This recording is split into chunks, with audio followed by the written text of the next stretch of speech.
la Universidad de México, el Instituto de Análisis Económica de Barcelona. Enseña economía monetaria, macroeconomía, economía internacional y desarrollo. Y con ello, con esta breve introducción, dejo al profesor Alberto Trejo para nuestra charla de esta tarde. Muchísimas gracias a todos por participar. Y como dijo Alejandra Loriga, después pueden poner sus preguntas en el chat y vamos a, ojalá, poder compartir y tener una breve discusión. Así que muchísimas gracias, profesor Alberto, por su tiempo. Un gusto tenerlo esta tarde en El Salvador con los incaístas salvadoreños. No, muchas gracias a ustedes por invitarme y porque yo en El Salvador siempre me he sentido como en casa. Lo cual uno valora cada vez más. Les voy a pedir el favor, si tienen alguna pregunta o algún comentario, no lo pongan en el Q&A, sino que pónganlo en el chat. Porque por alguna razón, cuando tengo abierto la presentación, no me deja ver el Q&A, sí me deja ver el chat. Y de la misma forma, si quieren intervenir oralmente, pueden levantar la manita amarilla que tienen ahí y creo que de vez en cuando las veo. Y lo que vamos a hacer es, lo que quiero realmente, más que una presentación, esta realmente debería ser como un tentempié para una conversación, para abrir una conversación que nos lleve a tal vez las discusiones más interesantes, que son las que tienen que ver con cómo esto nos impacta en América Latina, en Centroamérica en particular y en El Salvador muy en particular. La presentación tiene varias etapas. Estas son sus 7 etapas. Algunas de ellas son temas que en el pasado ya he hablado con ustedes. Están aquí porque me parece importante como ir hilando esos temas anteriores, que los voy a ver más rápidamente que lo normal, con algunos temas posteriores, cosas más recientes, en particular lo que ha ido pasando en el esfuerzo de salida de la pandemia y lo que ha ido pasando en relación a la guerra, y que obviamente nos impacta hoy muy directamente, ¿verdad? La presentación espero que sea así, que no es muy larga, y por lo tanto que aquí hay un espacio para que más bien sea un abrebocas para seguir la conversación. Estamos en un mundo de cambios rápidos, de cambios en aceleración, de cambios inesperados, ¿eh? Realmente de todas las cosas que están en la pantalla, yo creo que la única que es una muerte anunciada es la última. En que el problema lo hemos visto venir primero en la teoría y luego en la evidencia antes de que los peores ramificaciones del problema del cambio climático se nos manifiesten. Pero más allá de eso, en cierta forma la revolución digital nos ha tomado por sorpresa varias veces. El fin de la Guerra Fría nos tomó por sorpresa, y lo que algunos llamamos el final de la historia, ¿verdad? El hecho de que se nos trabara, nos tomó por sorpresa. El cambio en China, en aquel entonces nos tomó por sorpresa, obviamente la pandemia y obviamente la guerra o la ocurrencia de Putin que hoy vivimos, ¿verdad? El hecho es que este montón de cambio reta a la sociedad desde muchos ángulos, y estas cosas se interrelacionan entre sí. Entonces tenemos un contexto global hoy que es muy distinto al contexto que teníamos o que estábamos esperando hace solo 3 meses, cuando ya había pasado de todo y hasta la pandemia, ¿no? Muy distinto al que teníamos hace 2 años y medio cuando la pandemia empezaba, muy distinto al que teníamos hace 6 años cuando Trump empezaba, etcétera, etcétera. Y voy a entrarle a cada una de estas cosas por aparte, ¿no? El primero de estos fenómenos es la digitalización, y obviamente que esto pasó y las muchas formas en que esto pasó es algo que no hace falta decirlo hoy, ¿no? Pero sí vale la pena parar a preguntarse algunas cosas o plantearse algunas cosas, ¿verdad? Esta reforma productiva asociada con el surgimiento de la tecnología digital es muy diferente que otras revoluciones industriales previas, ¿verdad? Como cualquier revolución industrial, nos eleva la productividad. Somos mucho más productivos hoy que antes, ¿verdad? Midiéndolo de la forma convencional, somos más productivos. Midiéndolo de la forma que la deberíamos medir, pero que las estadísticas a veces nos quedan cortas, somos abrumadoramente más productivos que antes, ¿no? Si tomamos en cuenta el contenido, la capacidad digital que los seres humanos hemos desarrollado en los últimos 40 años. La revolución digital además nos aceleró la globalización, porque el costo de transporte, el costo de comunicación internacional de largas distancias se redujo significativamente, y porque además, como ahora mucho de lo que producimos o es contenido digital o se mueve por medios digitales, la transportabilidad de las cosas también se bajó un montón. O sea, no solo el café de mi abuelo, ponerlo en Europa, se comía el transporte y la logística se comía en la cuarta parte de su valor, y el café de mi hermano solo se come el 5% de su valor, sino que aunque el café de mi hermano, al igual que el café de mi abuelo, se mide en quintales y se va en barco, casi todos los descendientes de mi abuelo producimos cosas que se pueden medir en gigabytes, ¿verdad? Y que se van por email o por Zoom. Y eso no era cierto en la época de mi abuelo. En otras palabras, no solo transportar las mismas cosas y comunicarse por los mismos medios se hizo mucho más barato, sino que el cambio tecnológico significa que aquello que transportamos y los medios que utilizamos son muchísimo más baratos y eficientes. Esta revolución industrial además no se quedó en ningún sector de la economía, se generalizó. Vamos a pensar que la primera revolución industrial, la de verdad, la con mayúsculas, ocurría nada más en el sector textil, en el sector de hacer tela, ¿no? Hacer tela fue lo único que cambió productivamente en el arranque de la revolución industrial original. Y eso genera ya un cambio muy profundo en la sociedad. Bueno, en este caso prácticamente ningún sector se quedó fuera, ¿no? Y además no solo es un cambio en nuestra capacidad de producir, sino que se sale del lugar de trabajo, ¿verdad? Es un cambio en cómo nos comunicamos, en cómo hacemos política, en cómo hacemos romance y vida de familia, en todos los aspectos de la vida. La revolución digital ha cambiado radicalmente qué podemos hacer y cómo lo hacemos. Y obviamente eso no aplica a la producción en serie o al cambio en el sector textil, etc. Más cerquita, este cambio, por mucho más productivos que nos haga y por mucho más ricos que nos haga, sí genera problemas grandes, ¿verdad? Entre las personas generó desigualdades previamente inexistentes, ¿verdad?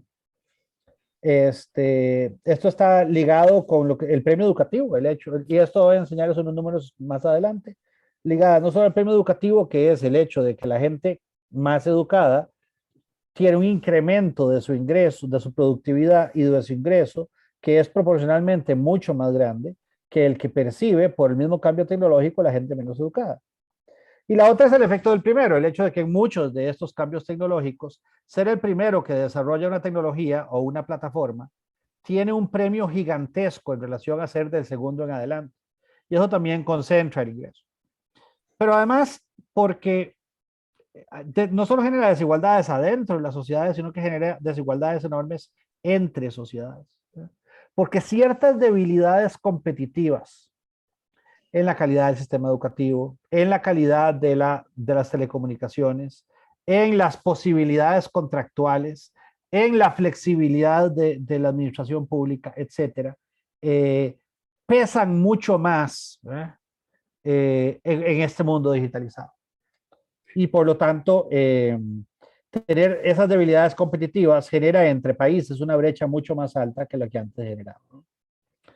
Como decíamos, además, la revolución digital facilitó la globalización, y tendemos a pensar en la globalización en primera instancia como un fenómeno provocado por la política pública.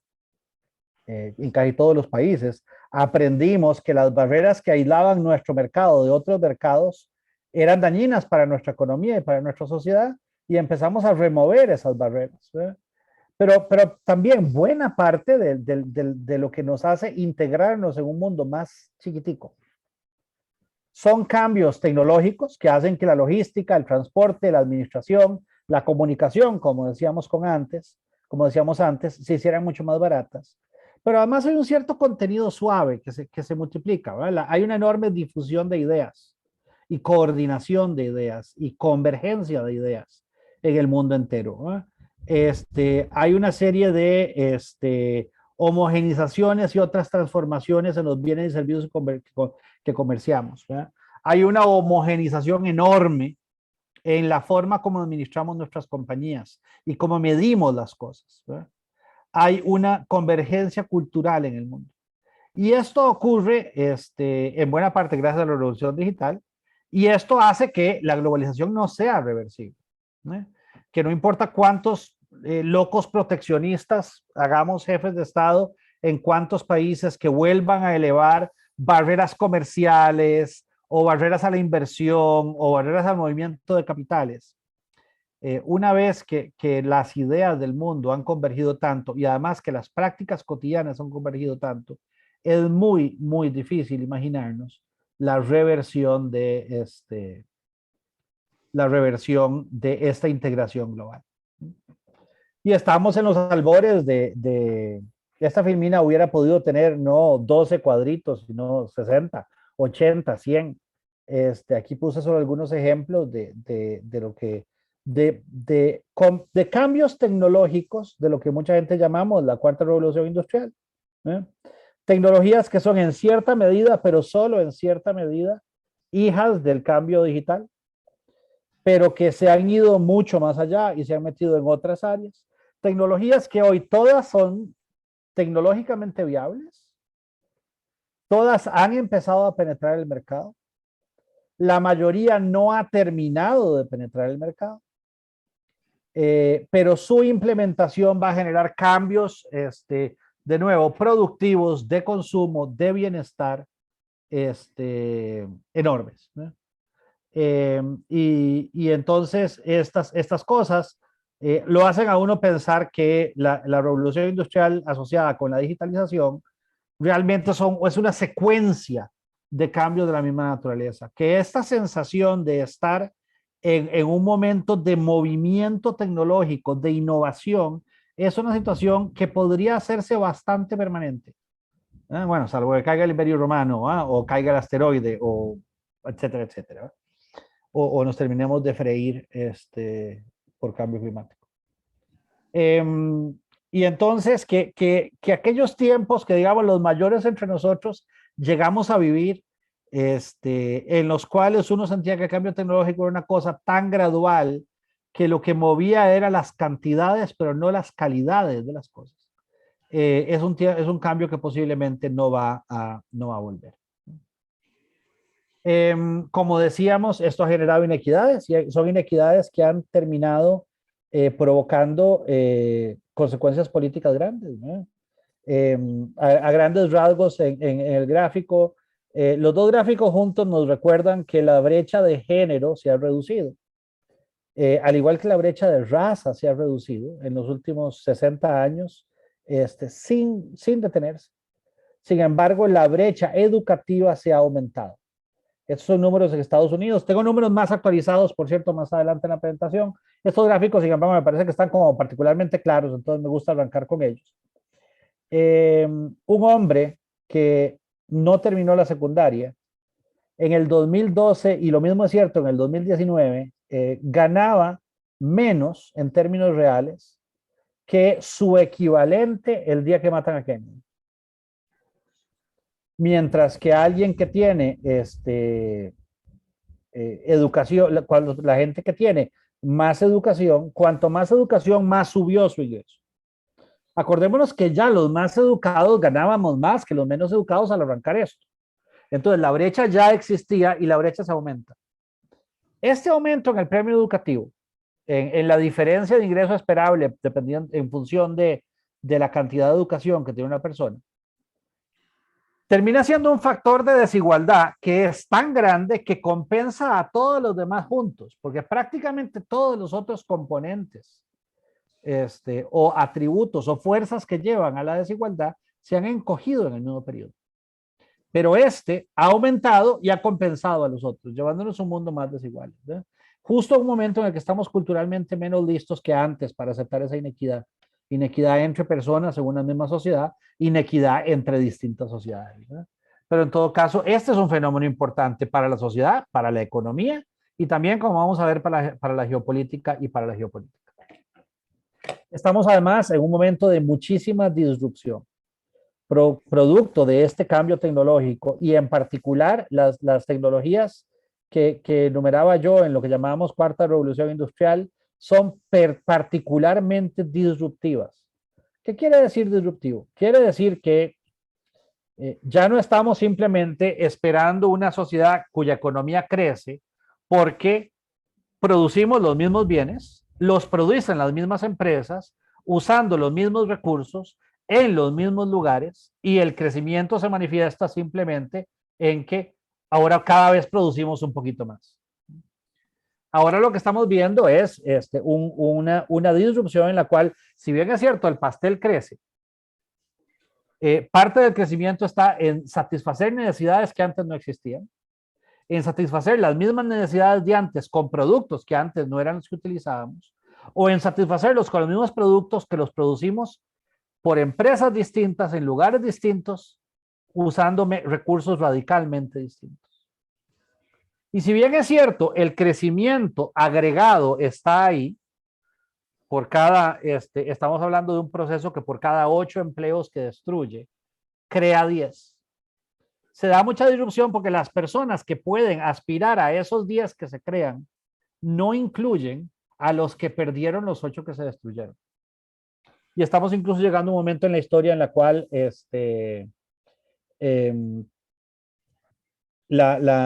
algunos de las personas menos productivas es más caro mantenerlos vivos que adquirir tecnologías que hagan su trabajo mejor que ellos.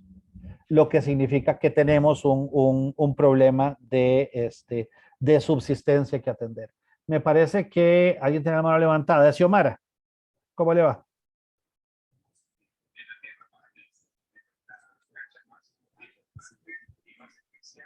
¿Xiomara? No le escucho. Creo que hay un problema con el sonido, Xiomara. Xiomara, trata. Ah, no. Creo que ya te dejé. Trata. Dale, dale. Hola, no, está muy interesante el planteamiento de lo que están viendo ahorita. Hace un momento acabo de entrar, pero sí me llama la atención lo que usted expresa hace un momento acerca del tema, pues. Gracias. Ah, bueno, qué dicho. Me alegra mucho. Sigamos adelante. Bueno, y este cambio tecnológico se ha metido en todo lado. Cambió el sexo, por cierto, las relaciones familiares, las relaciones de pareja y los mecanismos de socialización, la forma de hacer política, pero hasta el dinero cambia. ¿Va? Esta filmina me la caché de una presentación que les hice a ustedes mismos cuando empezó la locura del Bitcoin, para recordarles cómo en este momento estamos en los albores de cambios importantes en las tecnologías de pago. No necesariamente hacia criptomonedas, pero sí cambios importantes asociados precisamente con esta revolución digital. Y bueno, ¿qué pasa aquí? Perdón, porque esta cosa se movió por donde no era. Hijo, disculpen. Entonces, tenemos ese primer frente de cambio, de cambio en la sociedad. Y tenemos un segundo frente de cambio asociado con lo que Francis Fukuyama llamaba el fin de la historia. Aquí hay una foto de alguien ayudando a botar el muro de Berlín físicamente. Obviamente, horas antes o días antes había caído el muro en un sentido más metafórico.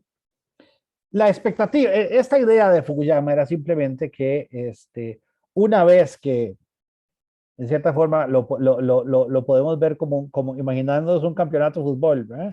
Los dos equipos que llegaron a la final fueron la democracia representativa en una economía de mercado, jugando por un lado, y en el otro lado, el otro finalista era el comunismo, ¿verdad?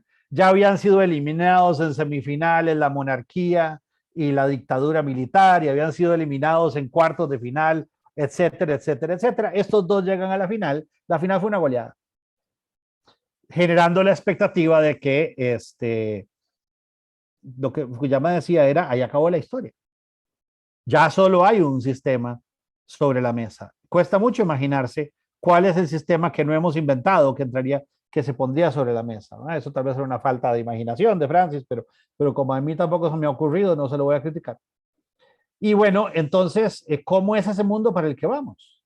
Era un mundo más democrático, es un mundo con más libertades, es un mundo con más mercado, es un mundo más igual, es un mundo más institucionalizado, menos caudillista. Es un mundo en que los países se relacionan entre sí en lo económico, no en lo militar. Es un mundo en donde muchas instituciones cuyas acciones tienen impacto en la vida cotidiana son instituciones globales en vez de nacionales. Y es un mundo mucho más pacífico y mucho más seguro. Y vamos para allá, decía Fukuyama. Va a ser difícil que lleguemos ahí. De camino van a haber muchos obstáculos, ¿verdad? Pero hay muchas razones para pensar que vamos para allá. Los últimos años, sin embargo, nos han puesto a dudar si esta visión de Fukuyama es correcta. ¿Vamos a un mundo con cada vez más democracia, más democracia y más profunda? ¿O ha perdido profundidad la democracia? Algunas de las democracias más viejas resentimos que la calidad de los procesos políticos no es la de antes, ¿verdad? ¿Vamos a un mundo con más libertades? Posiblemente sí, pero no están dando para atrás muchos países en su tendencia a un mundo más de mercado. Ciertamente no somos más equitativos. Ha habido un resurgir del caudillismo en vez de la institucionalización. Hay guerras que antes no habían. Entonces, ¿hasta dónde estamos? Esta visión de Fukuyama sigue siendo válida. No nos están abrumando los eventos en este momento. Más que pequeños obstáculos en el camino, como él los anticipaba, lo que estamos viendo son barreras insalvables en este camino. Douglas, tenía una pregunta o un comentario. Douglas. Hola, hola. ¿Me Hola, escucha? hola. Dale, sí. ¿Me escucha? Sí. Bueno, gracias. Es interesante. Fujiyama creo que en su oportunidad, en ese contexto, era una apertura comercial que tenía Rusia, pero con lo que está pasando no previó. Además de eso, tampoco analizó cuál es el impacto ambiental que esto genera y en la economía de nuestros países, que son tercermundistas, genera una desestabilización económica. Caso puntual, hoy con la guerra de Ucrania, los efectos los vamos a estar viendo a partir del mes de junio, julio, finales de junio, en donde la inestabilidad económica, lo que usted compraba a $1, hoy tiene un crecimiento casi de un 26%. Entonces, creo que él en su visión se quedó muy corto y la estabilización de las economías se vuelve como mucho más frena el crecimiento económico en algunos sectores y no permea para poder crear una inversión extranjera o una inversión local.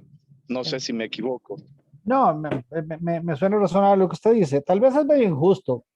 El pobre Francis estaba escribiendo sobre esto en 1989. Imaginarse 33 años más tarde lo que está pasando hoy en la combinación de la pandemia y la guerra en Ucrania, imaginarse algunos de los aspectos es más o menos, era más o menos imposible.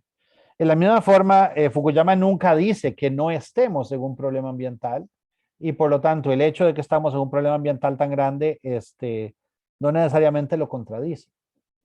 Pero él sí esperaba un mundo en el cual no habría Trumps, Boris Johnsons, Bolsonaros, Putines, ni Chávezes, ni unos cuantos más cercanos que no voy a mencionar.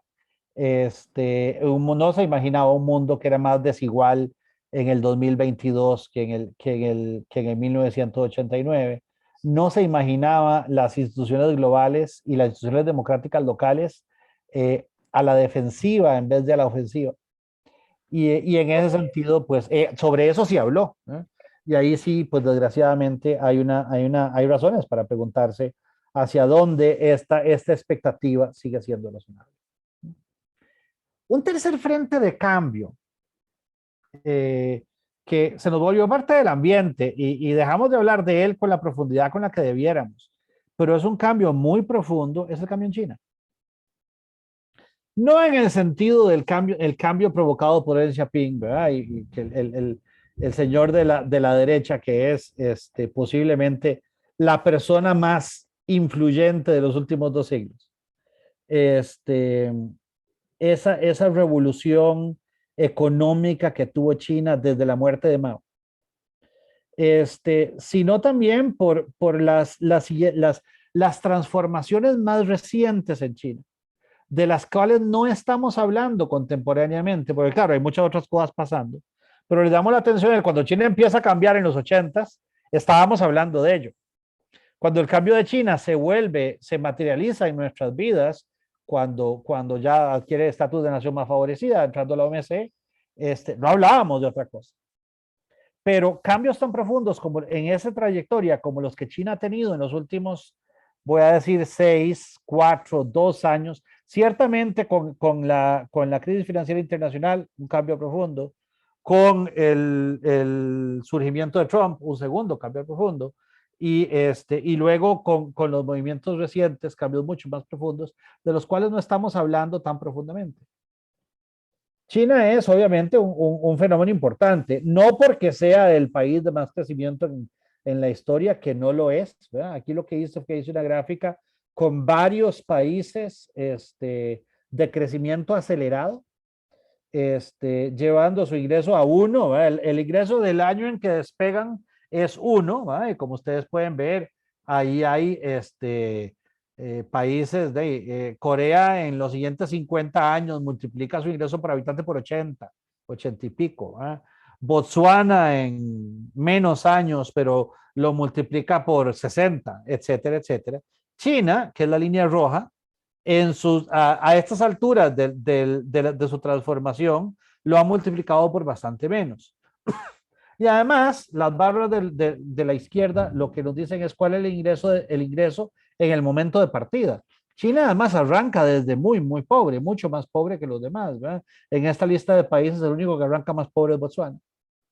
Pero pese a eso, cuando multiplicamos este crecimiento, aunque no sea el más rápido de la historia, cuando lo multiplicamos por 1.4 millones de habitantes, billones de personas, se nos vuelve un fenómeno enormemente transformador. Más transformador aún, porque el crecimiento rápido de China y su ingreso a la economía global representan un cambio de composición de dicha economía muy significativo. El ejemplo que a mí me gusta dar de esto es, imaginámonos que van 2 buses con los chiquillos y chiquillas que se gradúan de la escuela X, ¿verdad? Para su fiesta de graduación. Si ya llegó el primer bus con la mitad de los chiquillos y la mitad de las chiquillas, y más tarde llega el segundo bus. Cuando llega el segundo bus, la fiesta cambia de tamaño, pero no cambia de naturaleza. Lo que va a pasar cuando estén todos y todas es lo que ya estaba pasando cuando estaba la mitad de cada uno. Si por otro lado el autobús llevaba a todos los chiquillos y el segundo autobús lleva a todas las chiquillas, cuando llega el segundo autobús, la fiesta no solo se duplica de tamaño, también cambia enormemente de naturaleza, porque cambia de composición. Entonces, sumarle la economía china a la economía mundial, porque básicamente China no estaba en la economía mundial durante Mao. En 1980 eran tan pobres y estaban tan aislados, haciendo un esfuerzo tan grande por aislarse todavía más, que era como si no existieran. Para efectos prácticos, para el resto del mundo era como si ellos no existieran. Su ingreso a la economía mundial no solo genera una fuente de crecimiento, sino que también un cambio de tamaño del mercado, sino que genera un cambio enorme en la composición del mercado. Y esa transformación la sentimos todos, no solo la siente China, ¿no? China no es un país que haya logrado el desarrollo. Este gráfico, si a mí me dijeran enseñar un solo gráfico para decir que es desarrollo, yo usaría este. En este gráfico aparecen unas cuantas líneas, unos cuantos países. Lo que está en el eje vertical es ingreso por habitante de ese país en relación al ingreso por habitante de Estados Unidos. Y es más o menos arbitrario usar Estados Unidos como unidad de medida. Muchos países pueden servir ese rol. El punto es que de 200 países que hay en el mundo, 150, 3/4 partes, muestran a lo largo de 7 décadas, básicamente líneas horizontales. En otras palabras, crecen, pero crecen más o menos a la misma velocidad. Obviamente no cada año, pero a largo plazo crecen más o menos a la misma velocidad. Son 150 países que en este gráfico, al principio, en 1950, están más o menos en el mismo lugar en el que estarían en el 2015 o en el 2020, digamos, pre-pandemia. No significa que no hayan crecido, sino que han crecido más o menos a la misma velocidad. De esos países, más o menos 100, están en esta franja rosada de abajo, ¿no?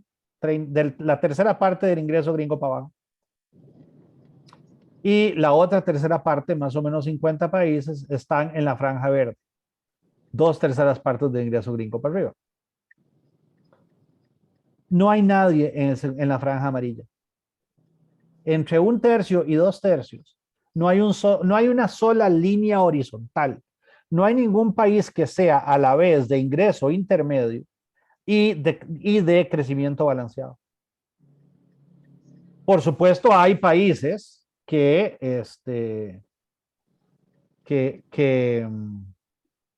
voy a ver si lo escribo, de hecho, y lo pinto por aquí. Aquí está. Hay países que van para arriba y cruzan el segmento, la franja amarilla, porque van para arriba, arrancan abajo y terminan arriba, como Corea del Sur hizo, como Singapur hizo, como Finlandia o Irlanda hicieron. Bueno, y hay un país que ha recorrido en la otra dirección, y ese país tristemente es latinoamericano. Ya perdí la lapicero que hizo. Aquí está. Y ese país es Argentina, que arranca en más o menos a finales del siglo XIX. En este gráfico estaba en 107 y hoy está en 25. Esos países en algún momento han estado en la zona del medio, pero el hecho de que han estado, ay caramba, ya se me acabó esta cosa. El hecho de que han estado en la zona del medio no significa que sean estables en la zona del medio. China no es un país que haya recorrido la franja amarilla todavía. China es esta línea roja que está abajo.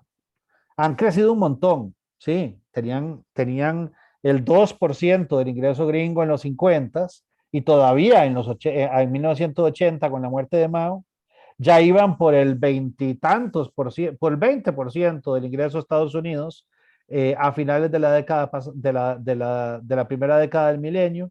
Ya van como por 25, 26, están en crecimiento. No son un país de crecimiento balanceado, crecen más que el crecimiento balanceado. Pero, eso sí, no han salido todavía del barrio de abajo. No han salido de la franja subdesarrollada. Sin embargo, sí lograron crecer muy aceleradamente. Y como son tan grandes, pese a que ese crecimiento no los lleva al desarrollo aún, sí tiene un impacto enorme en el mundo. Y es un crecimiento que lograron con una combinación de ciertas cosas que han hecho otros países exitosos, ¿verdad? Se insertaron muy agresivamente en la economía global, subieron mucho su tasa de ahorro, invirtieron en capital humano, mantuvieron sus macroeconomías estables. A la vez que hicieron una serie de cosas muy peculiares que solo ellos han hecho, o casi solo ellos han hecho.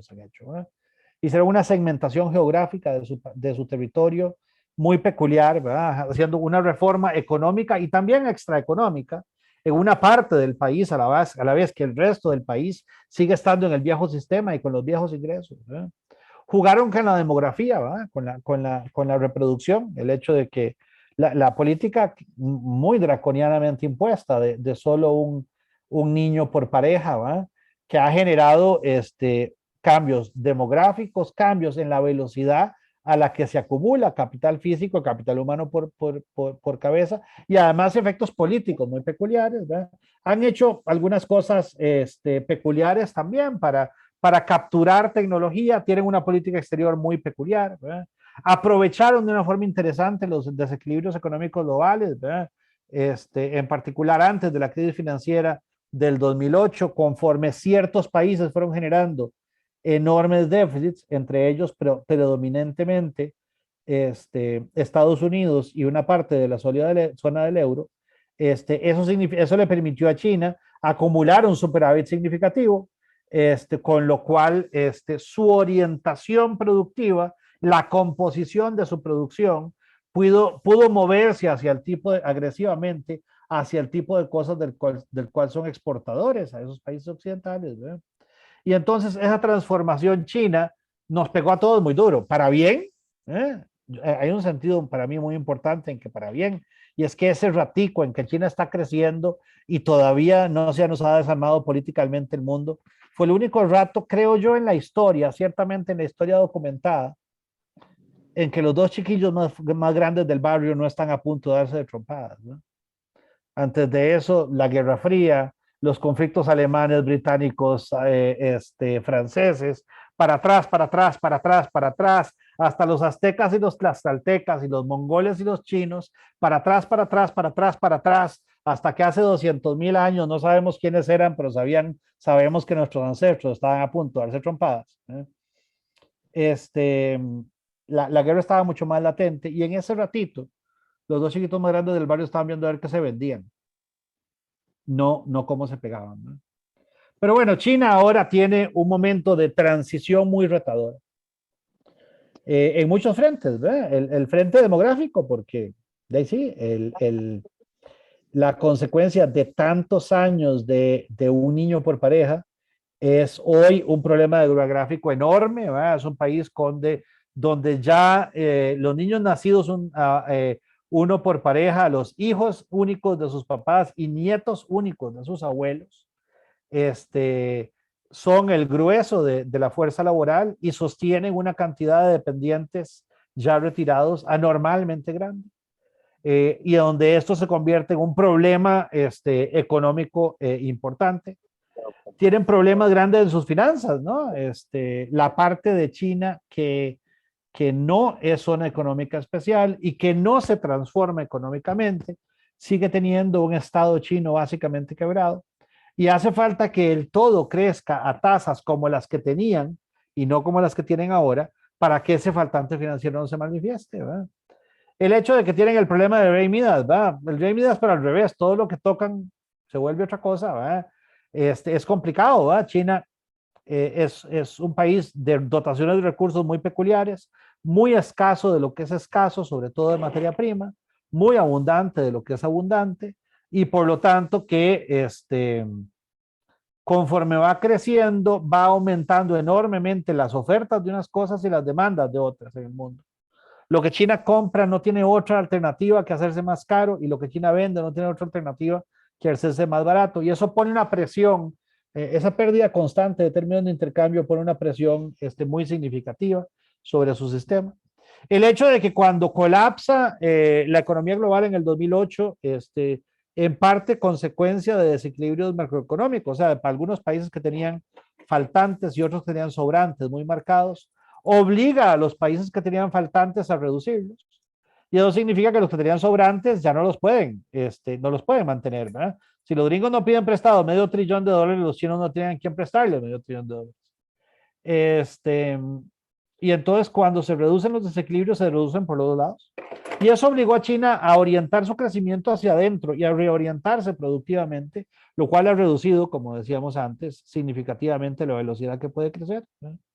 China tiene además un problema de consistencia. Esta población de gente joven, más educada, más comunicada, más informada, más rica y más conectada con el resto del mundo que sus papás y que sus abuelos, le va a aguantar al sistema político mucho menos autoritarismo que el que le aguantaban sus papás y sus abuelos, ¿no? Lo que quiere decir que este mecanismo autoritario está generando la semilla de su propia perdición. Afortunadamente, diríamos los liberales, pero igual, pero lo está generando, ¿no? Y bueno, en este momento China enfrenta un ambiente mucho más agreste, ¿verdad? Porque ahora tiene roces de otra magnitud, de otra naturaleza con Occidente. Y además China está teniendo dificultades, aunque también podríamos decir que tendría oportunidades de cambiar, dificultades para ser un buen ciudadano global. Y ahora que pesan tanto en la economía y en la geopolítica mundial, en cierta forma les toca colaborar más y ponerse más las pilas, ¿verdad? Y hasta el momento esta es una dificultad, desgraciadamente no se ha vuelto una oportunidad. Y estas cosas hacen pensar que China, que ha cambiado mucho en los últimos 3, 4, 5 años, va a cambiar mucho y va a verse muy retado en los próximos 3, 4, 5. Y es otro tema, otra dimensión de cambio que deberíamos estar observando. Me pareció que había una mano levantada, pero no la veo ahora, disculpen. Vi nada más el movimiento en la pantalla. Más allá de lo que pasa en China y ya acercándonos más a la era reciente, uno de los cambios tal vez más sorprendentes es el renacer de la historia.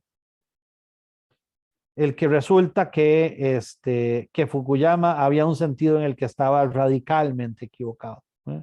Y es que esa expectativa de un mundo más democrático, más igualitario, más de mercado, más institucionalizado, de más cooperación global, no anticipaba el surgimiento de ciertas fuerzas populistas, ¿verdad?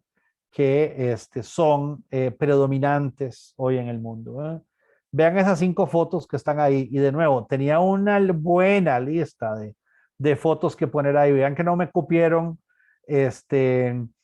Bolsonaro, ni Castillo, ni el otro Chávez, ni Bukele, ni López Obrador, ni Erdogan, ni el loco de Polonia, ni el loco de Hungría, ni el de Filipinas, etcétera, etcétera, etcétera, ¿verdad? Un movimiento del mundo hacia una política menos democrática, más agresiva, más montada en una narrativa de odio.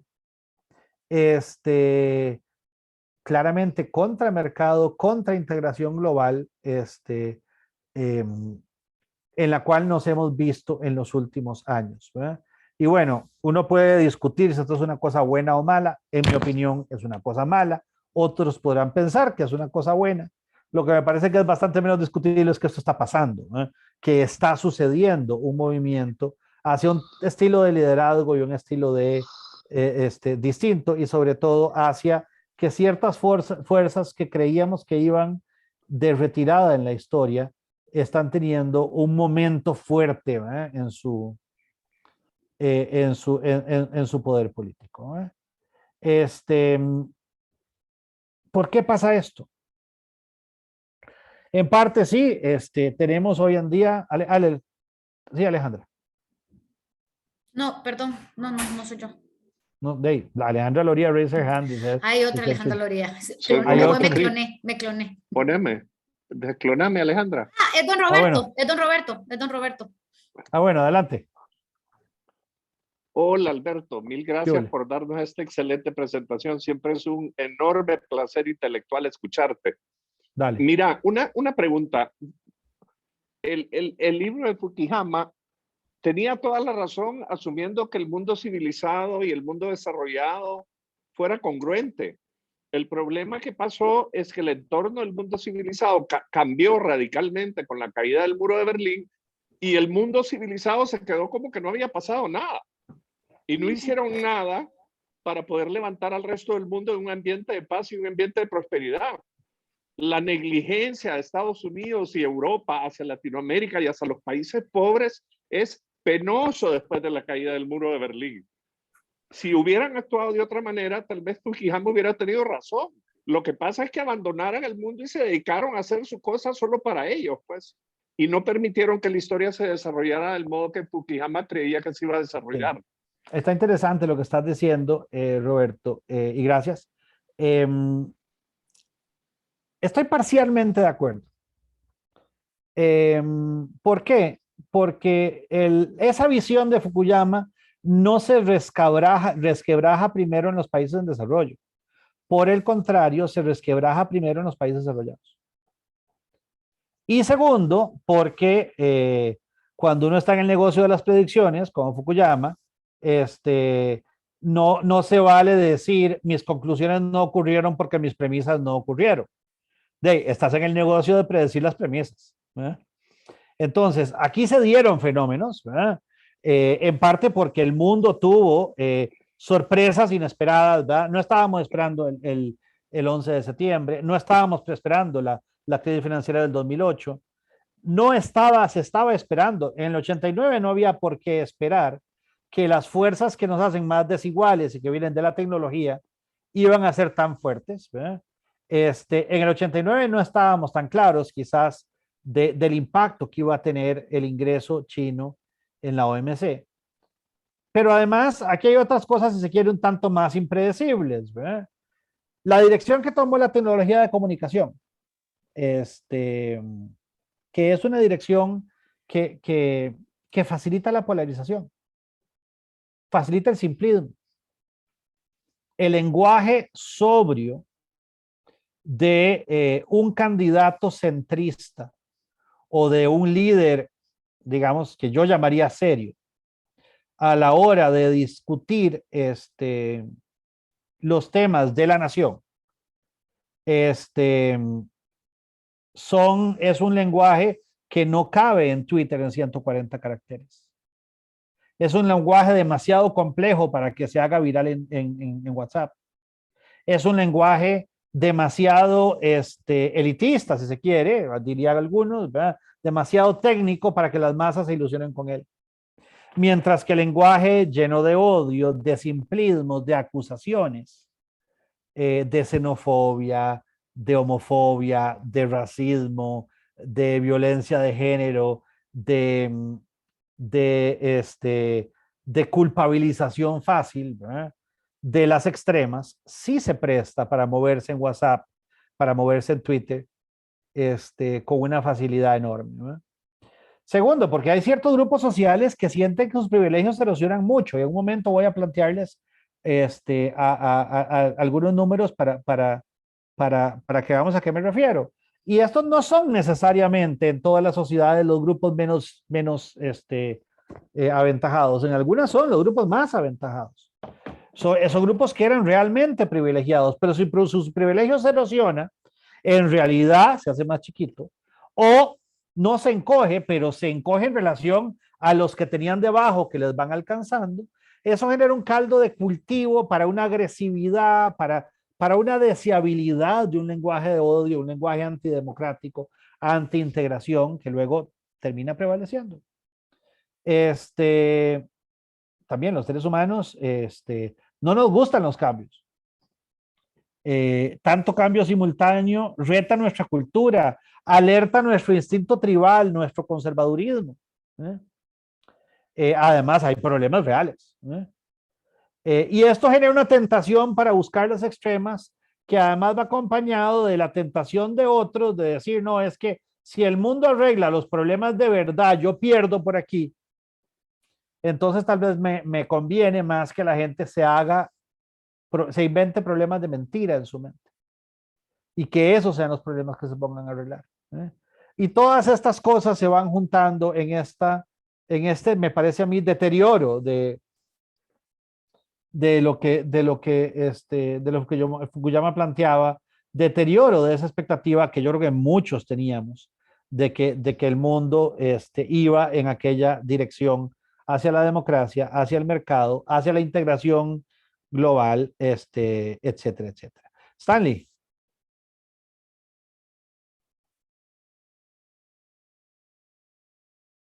Hola, don Alberto, como siempre, Hola. felicitarte por esas brillantes exposiciones, ¿verdad?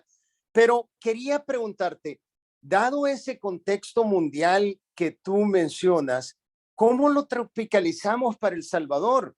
Porque ese caldo aquí en el país, con un presidente como el que tenemos y las brechas que actualmente se dan internamente, es bien difícil de poder ver lo que se vendría en un corto plazo. O sea, te digo, yo pues creo que con la maestría en economía uno aprende un poco a tener un poco de olfato, de poder pronosticar cosas, pero la situación en El Salvador ha llegado a ser tan cambiante que yo no me atrevo a tener ningún tipo de pronóstico y no sé cómo ves tú todo ese entorno con la situación del Salvador propiamente, Alberto. A ver, con todo respeto y con todo cariño, tristemente yo veo tanto al país de ustedes como al país mío, desgraciadamente, como ejemplos de esto que estoy hablando en este rato. Ejemplos de países en los cuales la tendencia hacia aquel mundo visualizado por Fukuyama y por muchos de nosotros, esa es la visión de muchos de nosotros. La tendencia hacia ese mundo se ve recientemente trastocada. No solo no me estoy refiriendo a la calidad individual de los líderes, sino a la naturaleza de su liderazgo, a las mecánicas mediante las que llegan al poder y mantienen el poder, a la forma como juegan con los límites regulados del poder, al tipo de discurso con el que mueven las cosas y al tipo de emoción que tratan de generar. Al desdén de tradiciones, algunas de las cuales debieran haber sido más cuidadas y más respetadas. A mí me parece que la evolución política reciente de tu país, así como de la del mío, son ejemplos de esto que está pasando aquí. Suficiente duda sobre para dónde van las cosas, suficiente enojo en algunos grupos, por la razón que sean, que generan un caldo de cultivo para que un lenguaje más caudillista, más autoritario, más simplista, más lleno de odio prevalezca. Y con esto no estoy diciendo que Bukele o que el Chávez de nosotros sean el señor de la foto. No, obviamente no es eso lo que estoy diciendo. Lo que estoy diciendo es que la mecánica política se empieza a parecer, ¿verdad? Entonces, desgraciadamente, aquí ya no estamos hablando, en varios países de América Latina, ya no estamos hablando de cómo hacemos para evitar que lo que ocurre allende fronteras nos impacte, sino que estamos hablando de que lo que ocurre allende fronteras también ocurre aquí. Y eso, pues, obviamente es más preocupante. Hace hacer pronósticos más difícil, hace el entorno más volátil. Son más las características del escenario que están en posibilidad de cambiar. Y eso pues siempre significa no solo una dificultad para los que hacemos aquello que vos y yo hacemos, sino significa una dificultad para funcionar en la sociedad. Y esto viene en parte de la desigualdad, del hecho de que el premio educativo subió y las brechas observables entre unos y otros no solo son más observables, más fáciles de medir, sino que son más grandes. Y también viene de que algunas brechas se redujeron y esas brechas que se redujeron hacen que los grupos históricamente privilegiados sientan que sus ventajas se han erosionado. Los números que están aquí en la pizarra vienen de Estados Unidos, simplemente porque es más fácil conseguir los datos, pero yo he hecho intentos de testear esto con distintos números en distintos países y la idea prevalece. Los grupos históricamente desventajados, recortando en buena parte su desventaja, lo cual es una cosa buena, en mi opinión, para la sociedad, en particular para esos grupos, pero que hace que los grupos históricamente en ventaja, en el caso de Estados Unidos, los hombres blancos no educados, vean su ventaja erosionarse. hace solo 40 años, un hombre blanco nacido en el país de una de las religiones mayoritarias ganaba más que una médico mujer o que un juez negro. Y hoy en día eso no es así. El grado de privilegio de algunos grupos erosionan y eso genera también una sensación de deseo de cambio, necesidad de cambio. Vean, por ejemplo, estos gráficos. Esto también viene de Estados Unidos, pero no lo puedo llevar tan atrás, no lo puedo llevar a 75, pero lo he medido en Costa Rica y es igual. Vean la brecha de ingreso asociada con terminar la secundaria. Si la terminás, ganas 25% en los 70s. Hoy, si la terminás, ganas 40% más. Terminar la universidad, terminarla valía 50 y pico por ciento en los 70s, vale casi 80% hoy. Hacer un posgrado, hacerlo vale 30 y pico por ciento adicional en los 70s, 45% hoy. Mientras tanto, ser hombre en vez de mujer valía un 70% de diferencia, ahora vale nada más 25% de diferencia. Ser blanco en vez de otro color valía 40% de diferencia, ahora vale 25% de diferencia. Obviamente, mientras estas brechas existan, las de raza y las de género, es inaceptable que existan. Tenemos que seguir batallando porque esas brechas lleguen a cero. Que nacer de un color o de otro, nacer hombre o mujer, no sea la razón por la que ganas más o menos. Pero no podemos negar que otras brechas asociadas con si me eduqué o no me eduqué, si tuve la oportunidad de educarme o no tuve la oportunidad de educarme. A ver, estas tres juntas, ¿verdad? Secundaria, universidad y posgrado, las tres juntas valían 170% de ingreso y ahora valen 270% de ingreso.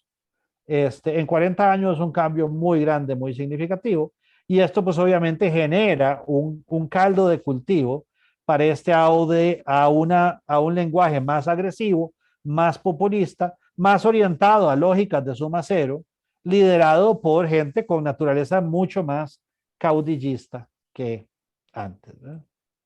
Hugo. Creo que ya está. Hola. Hola. Buenas tardes, profesor Buenas tardes. Trejo. Muchísimas gracias. Yo simplemente a la luz de lo que han venido otros colegas preguntando y sus respuestas, más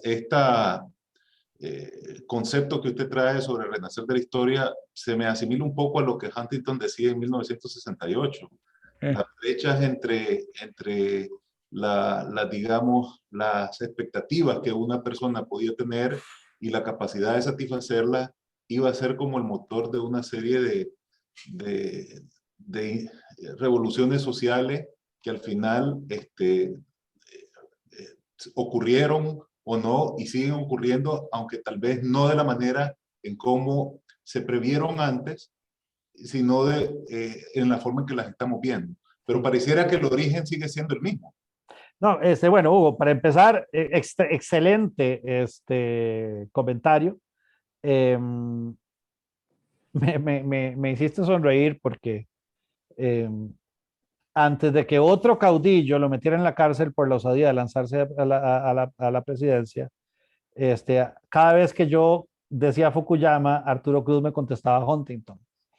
Y es que o es una o es la otra, ¿va? Es un argumento o es el argumento contrario. Yo creo que donde Fukuyama falla no es en estar en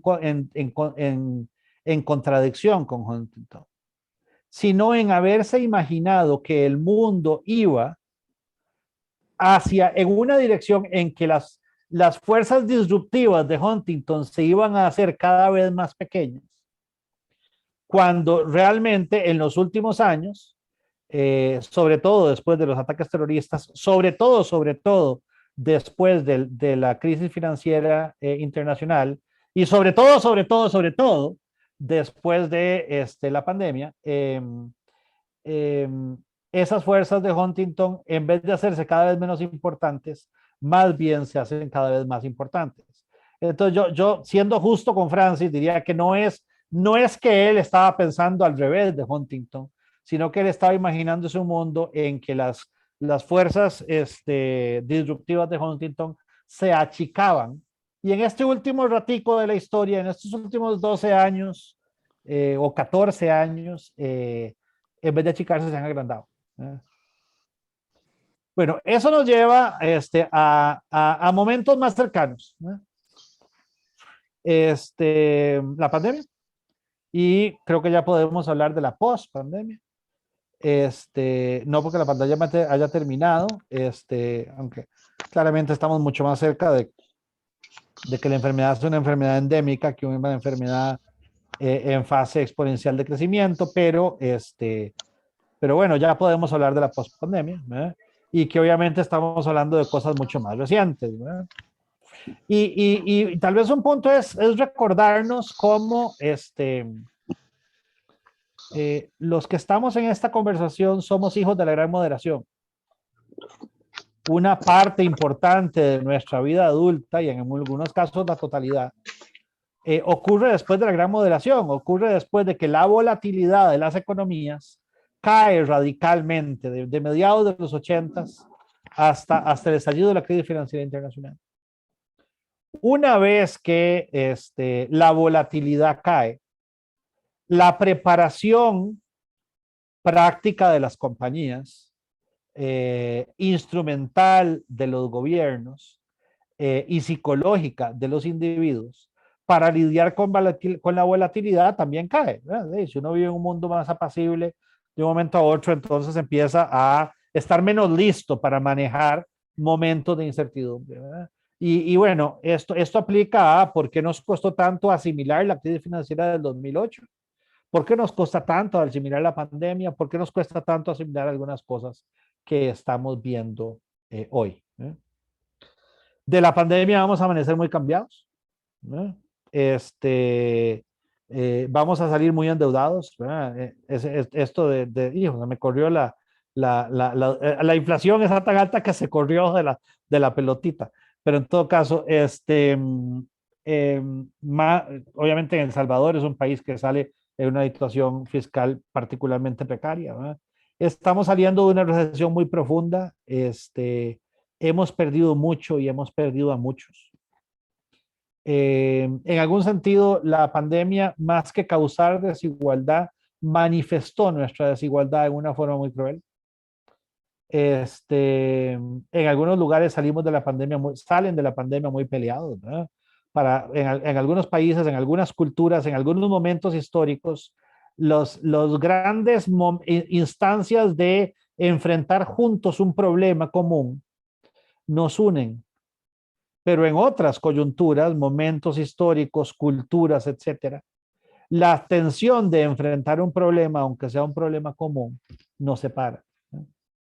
Estamos teniendo problemas para rearrancar.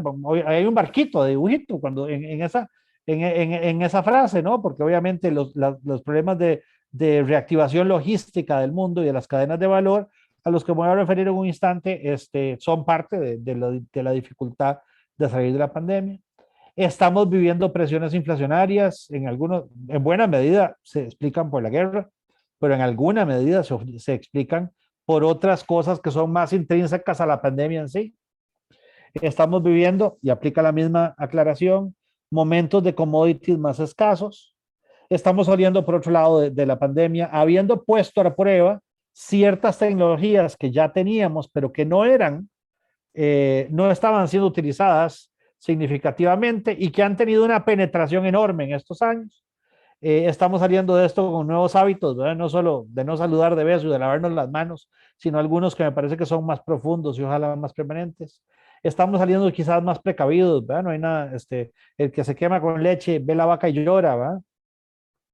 Ojalá que salgamos de esto con nuevos valores, pero a veces soy menos optimista sobre eso, ¿no? En todo caso, vamos a salir muy cambiados. Y vamos a tener que lidiar con los efectos de largo plazo de algunas cosas que ocurrieron a la vez de la pandemia, a la vez del enorme fenómeno de salud que vivimos, de la enorme pérdida humana que vivimos, pero además, durante la pandemia cambiamos las cosas, ¿verdad? De nuevo, implementamos una serie de tecnologías que hasta ese momento no, hijo, perdón, esto no debió haber pasado, ahora como lo deshago. Ay, caramba.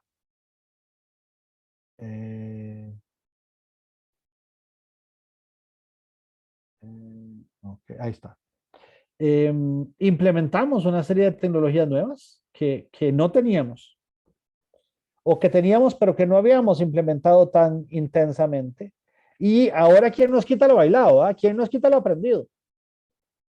Ya teníamos, por ejemplo, una tecnología para hacer educación a distancia, lo que no significaba que hiciéramos mucha educación a distancia. La pandemia nos obliga a educar a distancia porque si no, no educamos. Una vez que la tecnología se difundió, se aprendió, se comprendió, se valoró, está aquí para quedarse. Y lo mismo con muchos otros ejemplos, ¿verdad? José Alexander.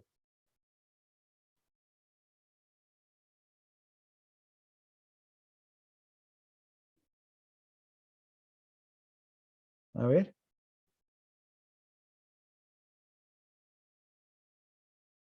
José Alexander. No creo que lo... Perdón, se me quedó, perdón. Dale. Bueno, ok, perdón, sí. Otro cambio importante es el cambio asociado con el teletrabajo. Y el cambio asociado con el teletrabajo no es solo el cambio en ciertas industrias, ¿verdad? Zoom vale muchísimo más. El espacio de bienes raíces residencial cambió muchísimo de valor relativo. Valoramos diferente la distancia, la ubicación, la disponibilidad de ciertos servicios en la propiedad residencial. Y eso hace que lo que antes valía 80% más que otra cosa, ahora solo vale 20% más o vale 200% más. ¿Verdad? El teletrabajo también impacta ciertas capacidades productivas en particular, pero en algunas industrias específicas el teletrabajo tiene un impacto enorme. El mejor ejemplo, el turismo. En algunos, el teletrabajo además lleva a un cambio en el mercado laboral, en el que algunas personas que no estaban en el mercado laboral, porque aunque sí tenían un deseo de vender habilidades productivas que de nuevo sí poseían, no podían, por razones de salud, familiares, situacionales, de seguridad, logísticas, etcétera, etcétera, no podrían hacer ese trabajo si requería desplazarse, y todos los trabajos, prácticamente todos los que querían desplazarse. Una vez que el teletrabajo nos permite estas alternativas, cambia el mercado laboral, cambia la naturaleza del vínculo laboral. Por cierto, la ley migratoria va a tener que revisarse radicalmente. Cambia quiénes sí pueden trabajar y quiénes no. Cambia el mercado laboral de una forma muy profunda. La pandemia también nos agilizó, en parte porque nos dio terror. El día 1 de la pandemia, nuestro primer miedo fue qué pasa si se acaba el papel higiénico, pero cuando vimos que eso no iba a pasar, nuestro segundo miedo es, bueno, ¿y qué pasa si me agarro un problema de flujo de caja a medio camino? Cambiamos capital de trabajo, disponibilidad de liquidez, accesibilidad al crédito. Sustituimos muchísimo CAPEX por cambio en tecnologías, por cambio en prácticas. Hoy nuestras empresas son más ágiles de lo que eran pre-pandemia. Y sobre todo tienen capacidades mentales para ser mucho más ágiles cuando lo demás se normalice. Y eso no nos quita nadie. La compañía que funcionaba con, qué sé yo, una flotilla de 100 camiones, porque tenía quien le prestara los 100 camiones, y que en el miedo de quedarse sin plata al inicio de la pandemia, adquirió las tecnologías, las prácticas, tomó las decisiones para poder funcionar con 50. Cuando le vuelvan a prestar y pierda los miedos que le permitieron bajar de 100 a 50, no tiene por qué volver a 100. Se va a quedar en 50. El efecto de largo plazo de nuestras dificultades de reinicio, el problema logístico al que voy a entrar en un momento, también es un efecto importante en el cual tenemos que pensar. Tenemos que pensar lo que significa vivir con el virus, ¿verdad? Porque aun si la pandemia acaba, el virus está ahí, ¿eh? Y la exposición al virus, la medición del virus, la necesidad de mantener ciertos hábitos, la necesidad de vacunarse recurrentemente, va a quedarse ahí. Y bueno, también hemos tenido que lidiar con la politiquería del virus, ¿verdad? Y esa politiquería, pues francamente, qué pereza, ¿verdad? Necesitábamos menos razones para ser charlatanes, no más razones para ser charlatanes, ¿verdad? Obviamente las vacunas ya sabemos que funcionan, pero sabemos que su funcionamiento es limitado, ¿eh? En otras palabras, sí, funcionan en el sentido de que la probabilidad de enfermarse vacunado versus no vacunado, hay una diferencia como de 10 a 1. La probabilidad de que la enfermedad nos lleve a hospitalizarnos es una diferencia como de 20 a 1. Y la probabilidad de que nos mate es una diferencia como de 50 a 1. Pero no dije infinito, dije 50. En otras palabras, la vacuna no es todavía 100% efectiva. Y más importante, si el hecho de que estoy vacunado y el mismo evento tiene la 10ª parte de chance de enfermarme, hace que me descuide y entonces tenga ese evento 20 veces más frecuentemente que antes, me voy a enfermar más rápido en vez de más despacio. No por la vacuna, sino por mi comportamiento ante la falsa sensación de seguridad que me da la vacuna. Y esto, pues, obviamente hay que tomarlo en cuenta. Tenemos, sin embargo, un enorme problema pendiente en el caso de la vacunación, y es que hay ciertas regiones del mundo, África por pobre y logísticamente compleja, el sur de Asia por violenta, y las áreas republicanas de Estados Unidos por idiota, en el cual las tasas de vacunación todavía son muy, muy bajas. Cada persona que se enferma tiene en algún momento más o menos 1 trillón de copias del virus en su cuerpo, y llega a tener más o menos medio trillón de replicaciones del virus que ocurren adentro de su cuerpo. Cada una de esas replicaciones tiene un cierto peligro de mutación, y en esas mutaciones hay un peligro latente de que sea la mutación a la siguiente variante la que rearranca esta pesadilla de nuevo. Eso lo que quiere decir es que en las regiones del mundo donde todavía las tasas de vacunación son bajas, están cocinando el germen de la próxima pandemia. Y es una irresponsabilidad no solo con ellos mismos, sino con todos los demás. Pero eso es un peligro con el que vamos a tener que lidiar, ¿no? Y también hay que estar conscientes de que a eso le pueden faltar varias olas, ¿verdad? Muchas gracias, señor Djokovic, ¿verdad? Pero hay mucho, hay terreno frente para más variantes, algunas de las dificultades de vacunación persisten. Esto puede no haber terminado. Más allá de que termine o no termine, conforme se dan dando olas en distintos lugares, esto tiene consecuencias económicas. Veamos, por ejemplo, la ola que tuvo China a partir de principios de marzo, y que, si bien es cierto, hoy en día es menor que entonces, sigue estando ahí, ¿no? Esa es una ola que tuvo consecuencias productivas enormes, ¿no? Y logísticas enormes, como vamos a ver en un momento, ¿no? Y además, ¿qué sucede cuando tenemos un sistema global de transporte y de logística, que es una cadena de múltiples eslabones y un movimiento hacia la producción de bienes manufacturados complejos alrededor de cadenas globales de valor que tienen muchos eslabones? Bueno, que a la salida de una recesión tan grande como la que hemos vivido, se genera un problema logístico, ¿eh? La oferta no se restablece tan rápidamente como la demanda, generando escaseces, generando incrementos en los precios y generando no solo escaseces en el bien final, sino entrabamientos del proceso en ciertos productos específicos a medio camino, ¿eh? Y este es un problema que se va a mantener aún en paz, un tiempo más, ¿eh? Si yo tengo que funcionar voy a ponerlo diferente. Digamos que yo tengo el tercer eslabón de una cadena. La demanda cayó al 50% y entonces yo estoy produciendo el 50% de lo que producía antes. Lo mismo el que está en el segundo eslabón y en el cuarto eslabón y el quinto y así sucesivamente hasta el cliente final. ¿Qué sucede cuando yo tengo claridad de que el cliente final, en vez de estar comprando 50, está comprando 80? ¿Significa eso que yo en el eslabón 3 de la cadena voy a brincar automáticamente a 80? No. ¿Por qué? Porque yo sé que aún si yo elevo mi capacidad productiva a 80, mientras el del eslabón 2, que me provee a mí, esté en 50, yo no voy a poder producir más de 50 porque no voy a tener insumos.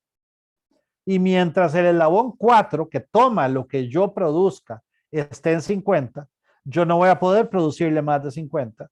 No va a producir más de 50 porque nadie me lo va a comprar. Él no me lo va a comprar. En otras palabras, yo quiero restablecer mi producción a la normalidad, a la velocidad no solo que el cliente final restablezca su demanda, sino también a la velocidad a lo que están adelante y atrás mío en la cadena lo hagan. Y ese es un problema de coordinación. Y al ser un problema, ese problema de coordinación tiene salidas lentas y a lo largo del camino tiene aumentos importantes en los costos de transportarse y en los costos de producir. Eso era esperable, aun si no fuéramos a salir de la pandemia con un problema adicional.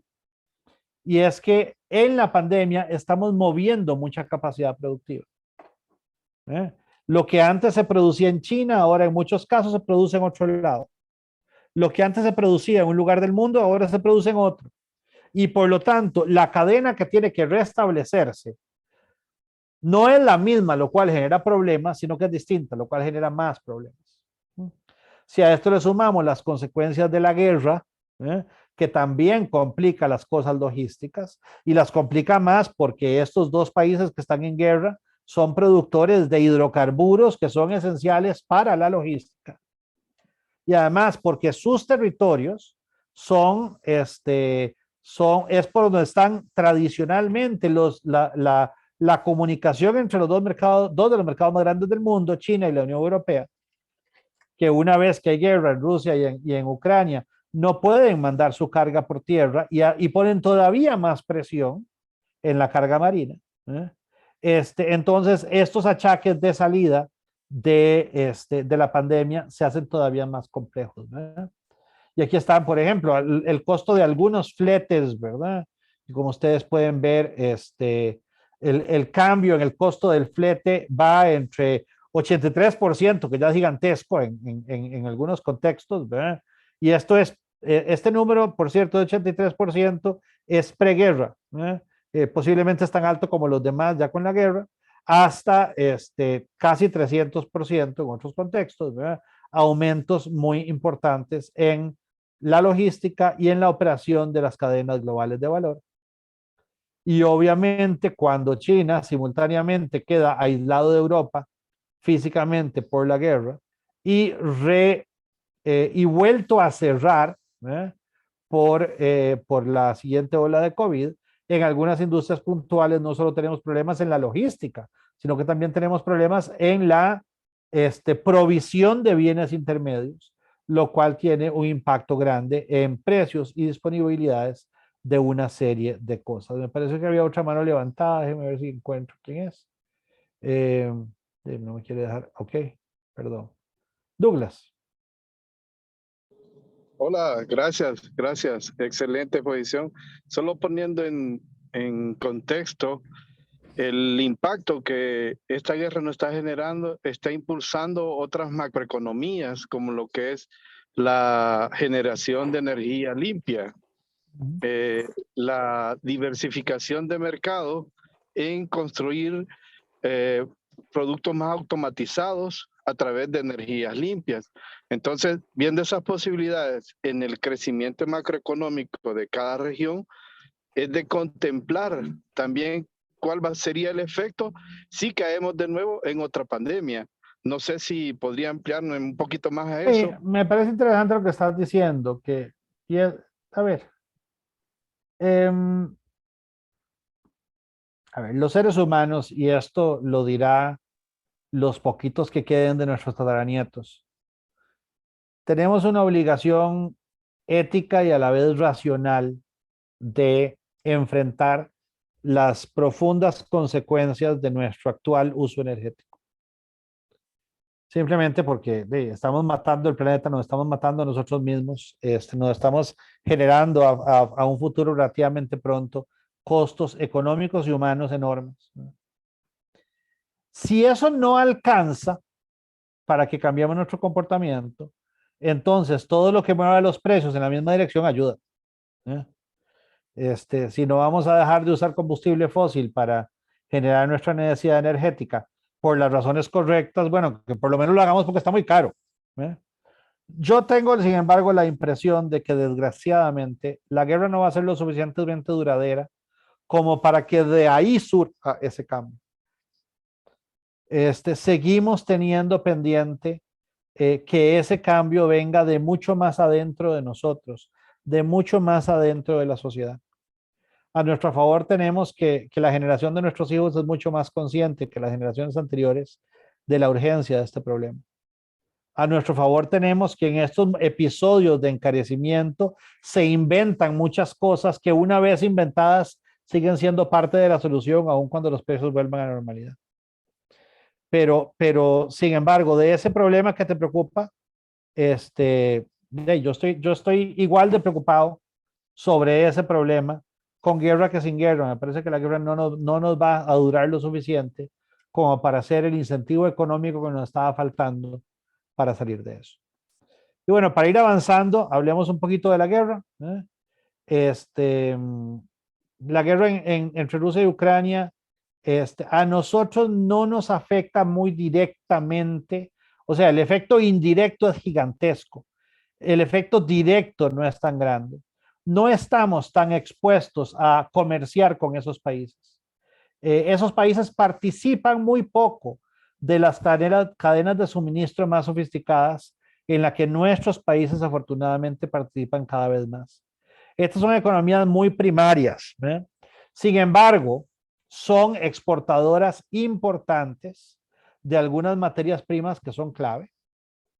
Y bueno, Costa Rica, Costa Rica, Panamá y El Salvador son tres de las economías más escasas en este tipo de materia prima, lo que quiere decir que el impacto sobre precios para nosotros es particularmente grande. Y además hay disrupciones causadas por la reacción a la guerra que tenemos todos, ¿verdad? En la producción, en el consumo, por las sanciones, etc. Y es ahí, por ahí, por donde nos pega esto. Rusia produce mucho petróleo, mucho gas natural, mucho combustible sólido. Es un productor importante de varios minerales clave. Es el productor más importante de fertilizantes. Rusia más Ucrania producen la tercera parte del trigo del mundo, la quinta parte del maíz del mundo. Esos son dos commodities muy importantes cuya escasez nos impacta, ¿no? Y esto lo que significa es que este solo hecho, aun si la guerra no tuviera otras ramificaciones políticas que luego se manifiestan en la economía, u otros efectos secundarios, este solo hecho como proveedores ya nos importan. Como vamos a ver más adelante, nos importan también por otras vías, ¿verdad? Empujan los precios, empujan las tasas de interés, cambian la velocidad de recuperación, etc. En el papel, el ejército ruso es mucho más grande que el ejército ucraniano. De hecho, el ejército ruso en algunos sentidos es parecido o incluso superior al estadounidense. Casi el mismo número de soldados, muchos más tanques, mucho menos aviones, por otro lado, que Estados Unidos. El ejército ruso abruma numéricamente al ejército ucraniano. Hay, sin embargo, dos diferencias importantes, ¿verdad? Una es que el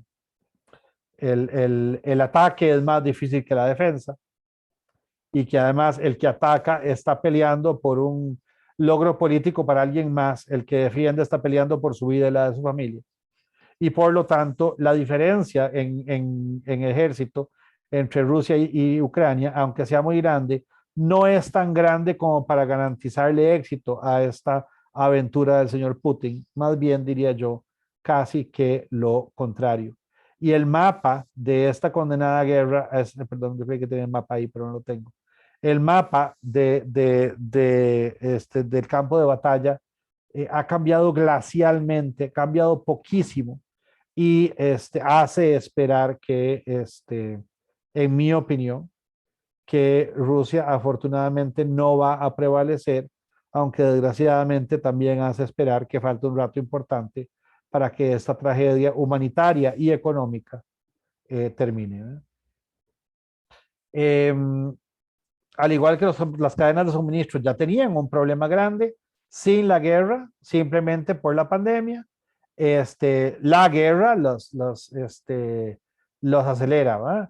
Porque de nuevo, por la ruta terrestre entre China y Europa, por la importancia del petróleo de gas natural en la industria logística, por la importancia de los dos países afectados en ciertos commodities clave, ¿verdad? Y por lo tanto, pues hay grandes consecuencias. El mundo ha reaccionado con sanciones agresivas hacia Rusia y estas sanciones, tal vez menos que lo que algunos hubiéramos pensado, más que lo que otros hubieran esperado, han tenido efectos interesantes. Entre otras cosas, nos recordaron el tamaño de la vinculación entre países, ¿no? A mí me hace gracia pensar en un ruso que trabaja en una empresa rusa, que vive en Rusia, que tiene un banco en Rusia en el que deposita los rublos que le paga esa empresa y que tiene un supermercado en la esquina, que también es ruso, yendo a pagar con la tarjeta que le dio ese banco ruso las compras, ¿verdad? Tarjeta en la que tiene un saldo porque tiene un ingreso ruso y la tarjeta no le funciona porque es Mastercard, ¿verdad? O porque es Visa, y por mes, por semanas, el sistema de pagos ruso quedó trabado simplemente porque ese sistema de pagos global, el sistema de transferencias, ese sistema global, el sistema de comunicaciones, ese sistema global. La manifestación de estas sanciones nos recordaron lo interconectados que estamos en los distintos países en un montón de sentidos, ¿verdad? Ha generado una crisis de refugiados masiva. Vean que el movimiento de ucranianos, desde que empieza la guerra, opaca por mucho, ¿eh? El movimiento de sirios en esa guerra, o el movimiento de venezolanos en la anterior, ¿verdad?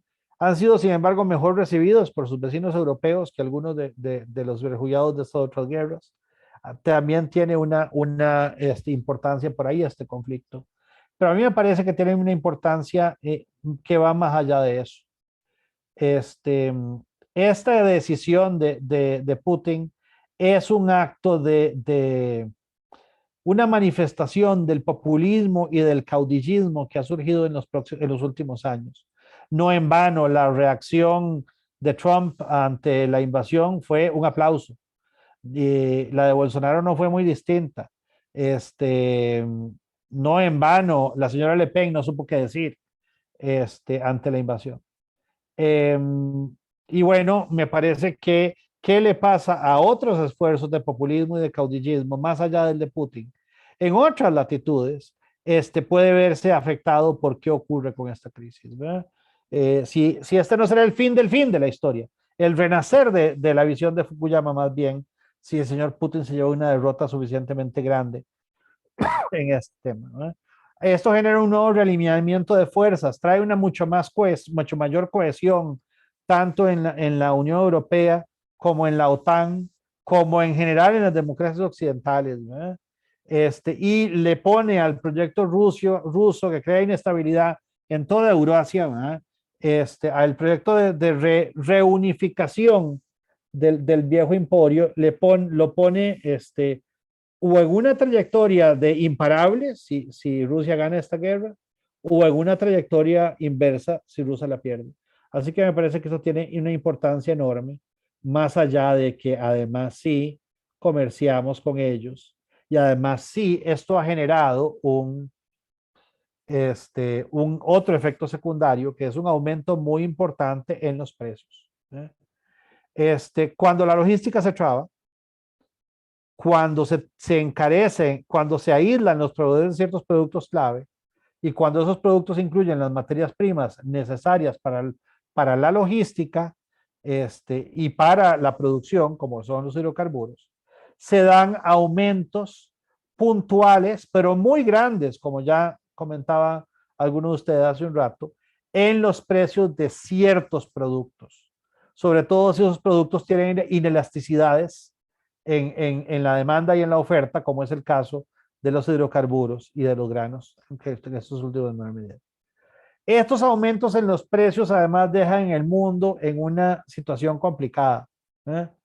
Esto no necesariamente es inflación, obviamente es inflación en el sentido estadístico.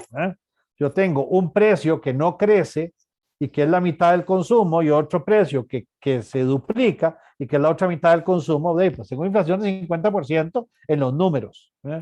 Pero no necesariamente es inflación en su naturaleza.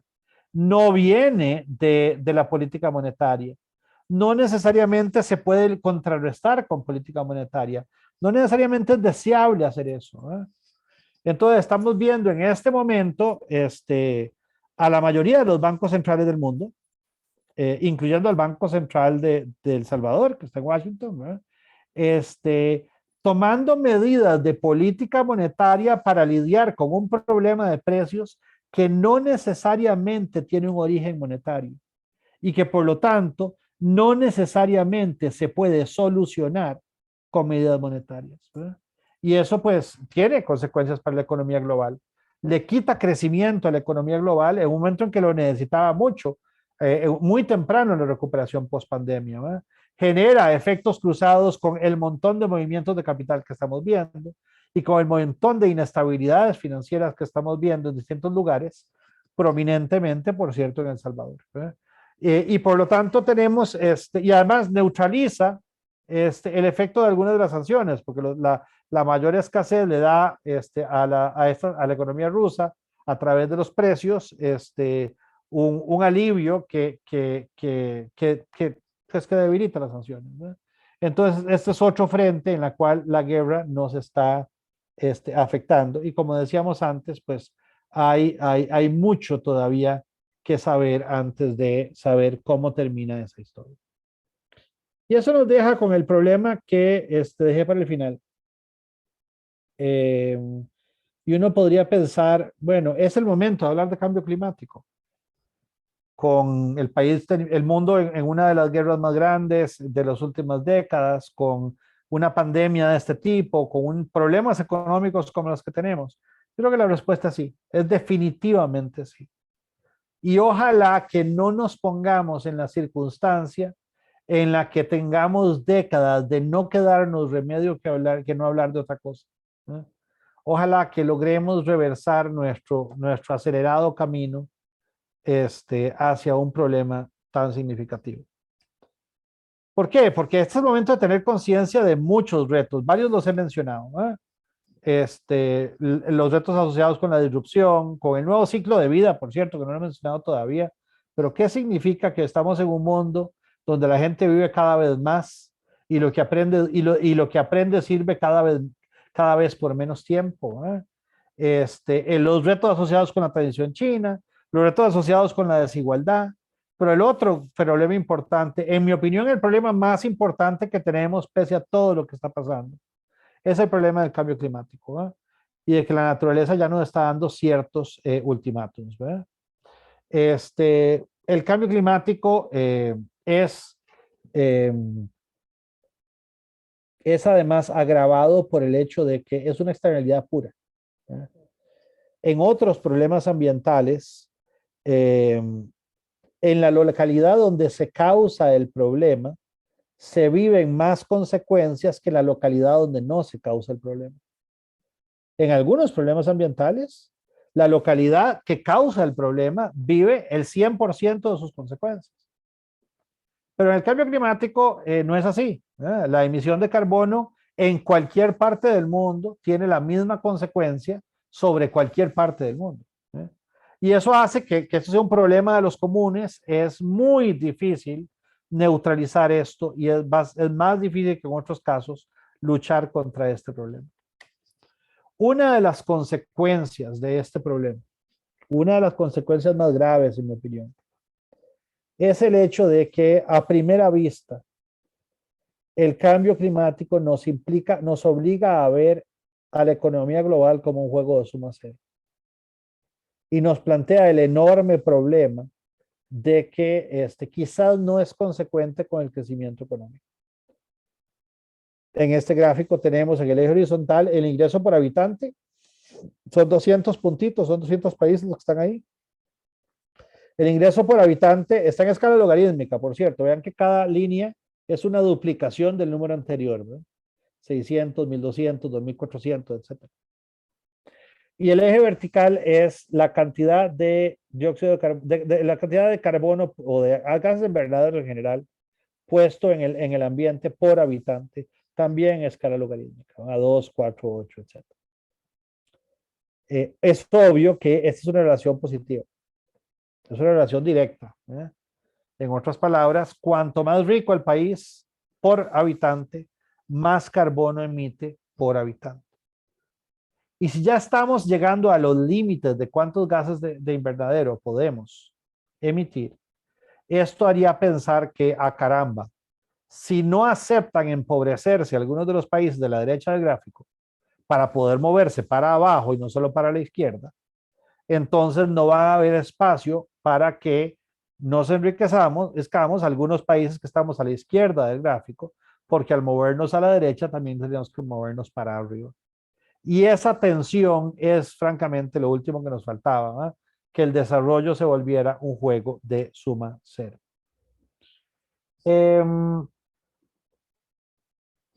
Esto plantea un problema muy grande. Pero es un problema que es enfrentable. Y tal vez una de las formas de entender por qué esto es enfrentable en primera instancia porque, por ejemplo, si cambiamos nuestras políticas públicas o si cambiamos nuestras tecnologías, vamos a poder mover cada puntito para abajo sin tener que moverlo para la izquierda. Pero también es enfrentable si tomamos en cuenta algunas características de este gráfico. Vean que esta es una banda muy ancha. Vean que hay enormes diferencias en cuanto a gases invernadero emiten países con más o menos el mismo ingreso. Voy a buscar aquí el lapicito, aunque esto nunca me sale bien, pero voy a buscar aquí el lapicito.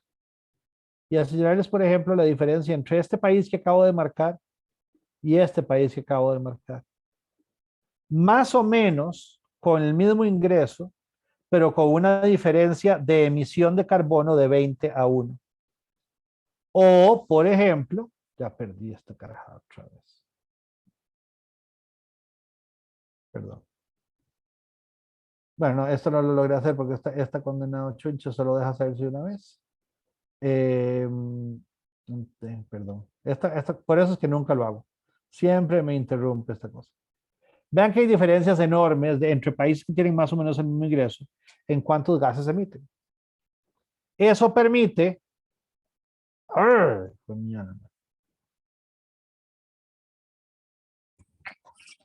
Disculpen, pero la tecnología a mí a veces me traiciona un poquito. Eso permite dividir los países en dos grupos. Son los mismos puntos que antes, solo que ahora algunos están en rojo y otros están en verde. La línea morada es la regresión de los verdes, la línea roja, la línea azul es la regresión de los rojos. Y lo que podemos ver es que la línea morada permite niveles de emisión que son muy inferiores a la línea azul. En otras palabras, ya con prácticas que existen en países de carne y hueso que ya tienen las tecnologías y las políticas necesarias para ello, parecen estar las soluciones a buena parte de estos problemas, ¿no?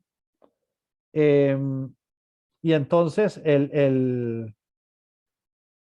vi cuál es el problema aquí. Perdón. Entonces, ¿qué sucede si todos nos moviéramos a la línea morada? O si todos los que estamos arriba de la línea morada nos moviéramos a la línea morada. Bueno, lo que sucede es que bajaríamos las emisiones en un 73%. Lo que quiere decir que sería carbono neutral hacer eso a la vez que todos los países más pobres que Chile alcanzan a Chile. Y Chile ustedes ven una pelotita aquí, un país que en vez de ser un punto rojo es una pelotita. No sé si ven donde lo estoy marcando. Ese es Chile. Es uno de los países más ricos del mundo. Está en el percentil 25. 75% de los países del mundo son más pobres que Chile, y alcanzar el ingreso de Chile sería carbono neutral si simultáneamente implementáramos tecnologías que ya existen, como demuestran los puntos verdes, y políticas que ya existen. Obviamente esto se dice más fácil de lo que se hace. Ustedes ven un asterisco amarillo en un cuadro rojo, un asterisco rojo en un cuadro azul y un asterisco azul en un cuadro rojo. Esos son China, Rusia y Estados Unidos respectivamente.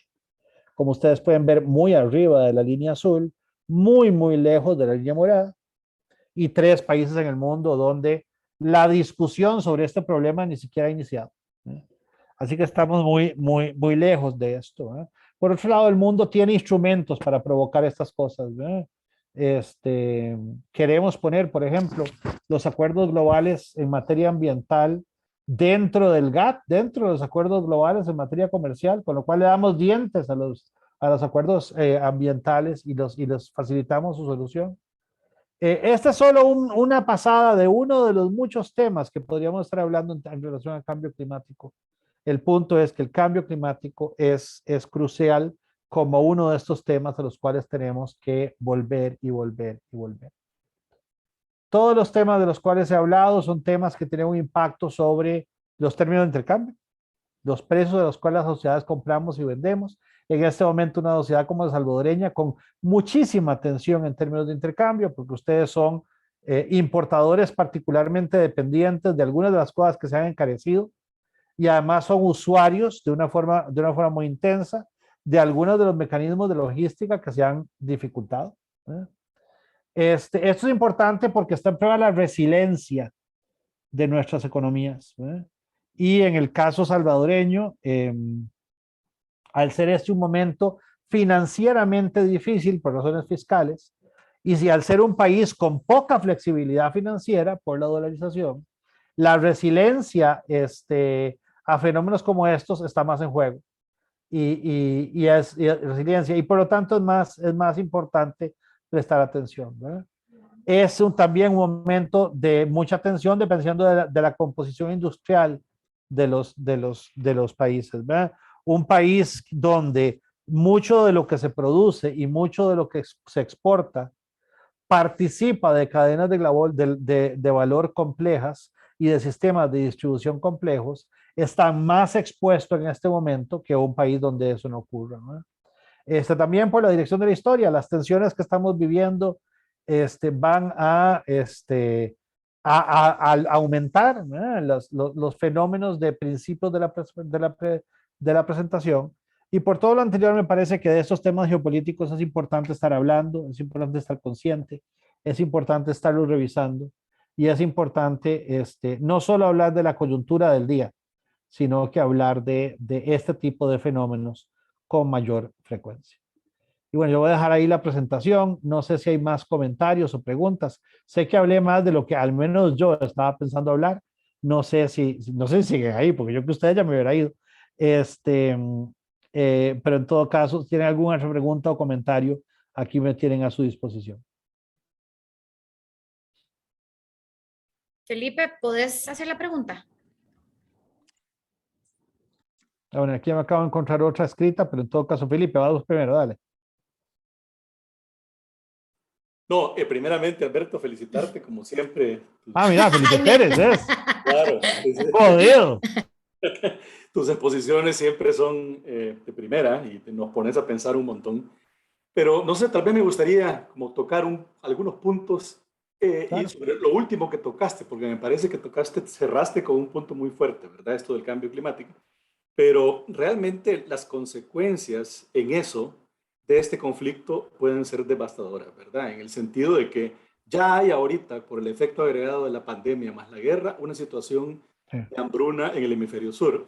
Y cuando no hay fertilizantes, lo que va a hacer la gente es despalar y desmontar, ¿no? Entonces, para esos rendimientos que ya no va a poder lograr, es una presión terrible sobre la poca frontera agrícola y el cambio climático, ¿no? El calentamiento global. Entonces, yo lo veo esa parte ahí como muy preocupante. Y por el otro lado, creo que el conflicto, el terminar ese conflicto, que yo es una de las cosas que más quisiera que ese conflicto se terminara ya, porque es un conflicto muy peligroso en el sentido de que estamos hablando, esto no es la guerra de Afganistán ni de Irak, en donde eran países del tercer mundo, sino que estamos hablando de alguien o de actores con armas nucleares, ¿verdad? Entonces, Sí. un accidente, cosas de ese tipo, realmente es una cosa tremenda. Y lo que me Completamente de acuerdo. y lo que me preocupa es que yo veo las barreras de salida de ambos lados como muy altas en este momento. Sí. Es decir, me cuesta trabajo imaginar las bases de una salida política. Yo estuve leyendo a un militar americano, muy lúcido él, que él decía, eh, la guerra es la continuación de la política por otros medios, ¿verdad? Eso es lo que decía Clausewitz. Pero decía, en lo militar yo no tengo duda. Es decir, decía, pretender que Rusia va a perder la guerra militarmente con Ucrania es como creer que México le va a ganar a Estados Unidos una guerra. Pero la parte política no la tiene Rusia a su favor, ¿verdad? Que es la otra dimensión del problema. Entonces, si vos querés ahorita las consecuencias de lo que ahí va a pasar, esto que estamos viendo es algo nunca visto. Desde la Segunda Guerra Mundial, los niveles de destrucción que hay en vidas humanas, en bienes de capital, es algo impresionante. Es decir, es una guerra que cada día que se prolonga más, yo creo que las consecuencias para el mundo van a ser cada vez más negativas. Sí. Entonces me preocupa esa otra parte porque me hubiera gustado oírte un poco los Estados Unidos, qué está pasando en los Estados Unidos, ¿verdad? Después de una serie de aventuras fallidas en Irak, en Siria, en Afganistán, ¿verdad? Una sociedad muy dividida, con una serie de problemas serios desde el punto de vista social y una división también, una sociedad muy dividida. ¿Verdad? En este momento los Estados Unidos, con un presidente que también no las tiene todas en términos de popularidad, creo yo que de las cosas buenas que está haciendo ahora es tratar de evitar la intervención militar directa de los Estados Unidos, porque eso escalaría el conflicto. Pero de que el conflicto se puede prolongar en una situación parecida a la que estamos viendo ahorita, es algo no deseable, pero a mí me parece que es un escenario bastante probable con las consecuencias que se puede tener. Entonces me gustaría, ¿qué opinas de estas cosas? Sí, bueno, mira, de acuerdo con 99% de lo que dijiste, a mí me parece que las razones por las que Estados Unidos, por las que un país como Estados Unidos no puede ganarle a Afganistán y a Vietnam, ¿verdad? Que parece rarísimo, dada la diferencia de todo, ¿eh? Son exactamente las mismas razones por las que Putin no va a poder ganar. ¿Sí? Pero, ¿qué pasa? Que, a ver, para Ucrania, cualquier salida que no sea la victoria, por lo menos en todos los territorios donde la anexión a Rusia no ganaría un referéndum, es suicida. Ucrania tiene que pelear hasta la muerte porque lo que está en juego es su muerte. Y en el caso de Rusia, si bien es cierto, para Rusia, el país, eso no es cierto. Para el liderazgo ruso sí es cierto. O sea, en este momento lo que está claro es que Putin o gana esta guerra o pierde el poder. Y es una zona del mundo donde no se pierde el poder de una forma muy bonita, digamos. Entonces, para el liderazgo ruso, las alternativas que tienen de salida de este conflicto no son tan amigables. Uno a veces piensa, bueno, una salida en la dirección de darle a Donbass y a Donetsk la oportunidad de decidir a quién pertenecen por referendo y que las dos partes se obliguen o se comprometan a respaldar el resultado de ese referendo dentro de ciertos términos para la parte perdedora del referendo. Mientras que con la excusa de que eso se logró, Rusia se sale del resto de Ucrania. Ese es el acuerdo que yo me imagino que va a haber al final. ¿En qué momento ese acuerdo es menos caro que la guerra? para Putin es lo que yo no tengo tan claro. Entre tanto, desgraciadamente, efectivamente, el problema de cambio climático, que es un problema, el problema más grande que tenemos ahora, la guerra no le ayuda ni un poquito. Solo hay un sentido en que le ayuda, que es el que mencionaba Douglas en su intervención hace un rato, a principios de la charla, y es, bueno, a mediados de la charla, y es el hecho de que el encarecimiento tanto de combustibles como de fertilizantes hace más rentable la inversión en descubrir alternativas para el combustible y los fertilizantes que hoy tenemos, y por lo tanto alimenta el movimiento en la dirección correcta. Sin embargo, aún con fertilizantes caros, si la comida escasea, la gente va a recurrir a más fertilizante y a más desmonte y a más de esas cosas. Y eso es lo que está pasando en muchos de los países del hemisferio sur. La escasez alimentaria que genera esta guerra lleva a cambios en el uso de la tierra que agrava el problema de cambio climático. Entonces, esa bolsa va mezclada. Hay algunas ventajas. Me parece que esta guerra es la llamada de atención a Europa de que esa actitud tan displicente que ha tenido por décadas sobre el hecho de que Rusia es su proveedor de energía, es una irresponsabilidad tan grande como han advertido todos los que han pensado en el tema.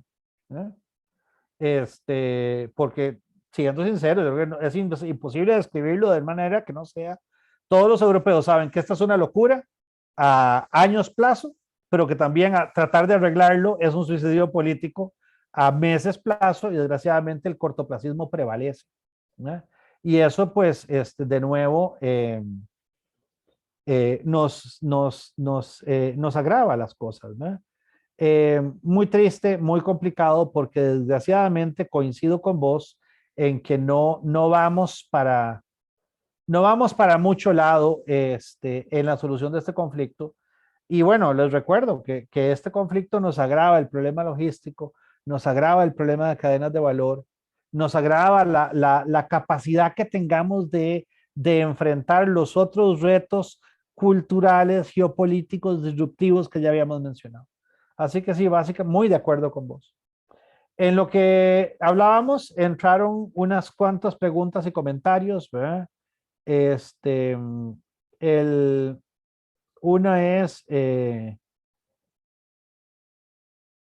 Ricardo diciendo que si será posible que China esté en el cierre total de sus ciudades para elevar su peso en la mesa de discusión. Me parece que no. Me parece me parece que no van por ahí las cosas. No estoy muy seguro de que esto les dé más peso en la mesa, para empezar, ¿verdad? Otra pregunta de Mauricio tiene que ver con criptomonedas, ¿verdad? Lo que dice es, ¿será que a pesar de todo este invierno de las cripto que actualmente se está viviendo, llegará a ser el futuro del dinero? Mi impresión es que no. De hecho, hace unos meses les di también a nuestros egresados salvadoreños y guatemaltecos una charla sobre el tema de criptomonedas que también está grabada y también se les puede facilitar si se la piden de buen modo, Alejandra. Me parece que hay problemas tecnológicos vinculados con que el nuevo dinero sea en las criptomonedas que lo hacen prácticamente imposible. Y no voy a decir más porque pues, les doy de referencia esa otra presentación si la quieren ver. Ahora, que el dinero va a cambiar es una cosa diferente. Creo que está cada vez más claro que estamos muy cerca de que medios de pago que sean diferentes a los tradicionales sean los medios de pago mayoritarios en las economías globales, sin que necesariamente la moneda de los narcos y de los secuestradores sea la moneda que prevalezca al final del día, ¿no? Desgraciadamente no estoy pudiendo ver si hay otras preguntas, pero en todo caso creo que ya he usado mucho de su tiempo. Les agradezco muchísimo por haberse conectado, les agradezco muchísimo por la cercanía que como país ustedes siempre tienen con nuestra institución.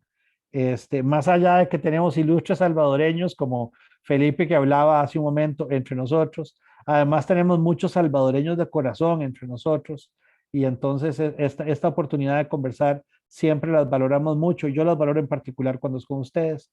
Así que gracias Ale y Ale por detonar que esto se diera y ojalá que se dé muchas veces más. Muchas gracias, Alberto. El agradecimiento es nuestro. Muchísimas gracias por compartir tu tiempo y tu conocimiento. Creo que todos nos quedamos con muchas ganas de continuar estas discusiones. A mí me queda siempre la pregunta que cómo discutimos o nos sentamos a la mesa a hablar del se contrato me fue el social. sonido. No, ahí estás. Ah, bueno, qué dicha, ¿no? Tenés que Apreté hablar. Se ¿Ah? te fue la imagen, creo. Ah, se me fue la imagen, sí. Creí que se me había sonido. Bueno, en todo caso, y no me dejan prender la imagen otra vez. En todo caso, estaba a medio camino de despedirme. Muchísimas gracias por todo. Ale, no sé, te devuelvo el churuco. Aquí, mil gracias. Excelente, como Ale, siempre, ¿puedo hablar Alberto. yo? Dale, perdón. Ahí te Perdón. Dale, estamos Alberto, oyendo. Queríamos agradecerte, de verdad, gracias por compartir tus conocimientos y de verdad que siempre nos dejas con muchos temas interesantes para compartir y continuar la discusión. Bueno, Me muchas encantaría hablar sobre el contrato social, que creo que es algo que todos, es una tarea pendiente como sociedades que tenemos, pero será en la próxima. Siempre agradecida de tu tiempo y feliz de escucharte. Muchísimas gracias de todo corazón, de todos los incaístas salvadoreños. No, muchísimas gracias a vos y efectivamente ese debiera ser un tema para la próxima. Bueno, ya tenemos tema para la próxima. Mil gracias a los dos. Ahí les dejo a los interesados en cualquier programa nuestro el QR. Igual van a recibir un email y sí vamos a tener la grabación. Así que mil gracias a todos por acompañarnos y siempre a la orden. Hasta luego. Adiós. Gracias.